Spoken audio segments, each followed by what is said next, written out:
Ayan mga kabarangay, hello guys, welcome back ulit sa ating munting channel. Ako si Nero ng Barangay. Magluluto tayo na napakadali, napakasimple sa murang paraan ng ukoy na pwedeng pang negosyo mga lods. Ayan sa mga gusto magnegosyo ng ukoy, so ganito lang po ang ating diskarte. Napakabilis ng ganitong sistema mga lods.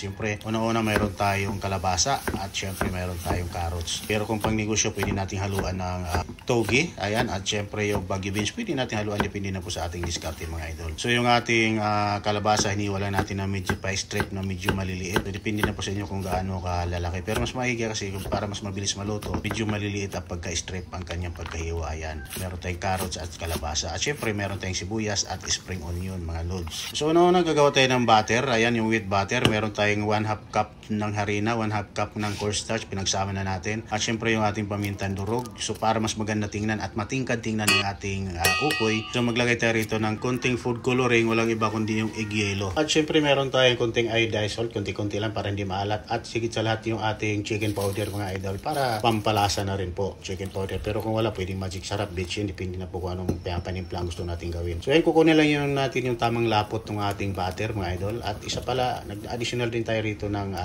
baking powder mga idol para medyo malutong, maalsa ng konti ang ating ukoy. So ayan, siguro ganyan siya. Ganyan lang siya kalapot, huwag masyadong malapot at huwag rin masyadong malabnaw para talagang kumapit pa siya doon sa ating gulay.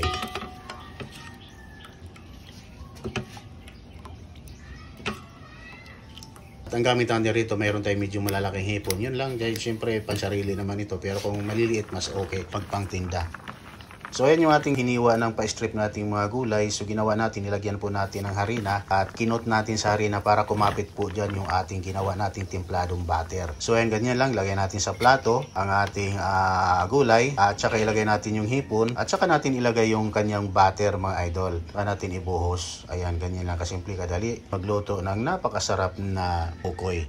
At syempre with matching sesame seeds. Naglagay po tayo ng sesame seeds mga idol. So optional naman yung sesame seeds. So sa akin nilagyan ko lang syempre para dagdag aroma, dagdag lasa. So ayun, ganyan lang at italbog na natin sa mantika, kumukulong mantika. At syempre para mas masarap pa crispyhin natin. So ayan, luto na po ang ating ukoy na napakadali, napakasimpleng gawin na pwede po natin pang negosyo sa araw-araw mga idol, panghanap buhay. At syempre pagdating sa sauce, may kanya-kanya na rin po tayong diskarte. Pwedeng purong suka lang, pwedeng soy sauce with suka. So depende na po sa atin yan kung anong klaseng sauce ang gagawin natin. Syempre mas maganda yung medyo manamis-tamis din. Ayan.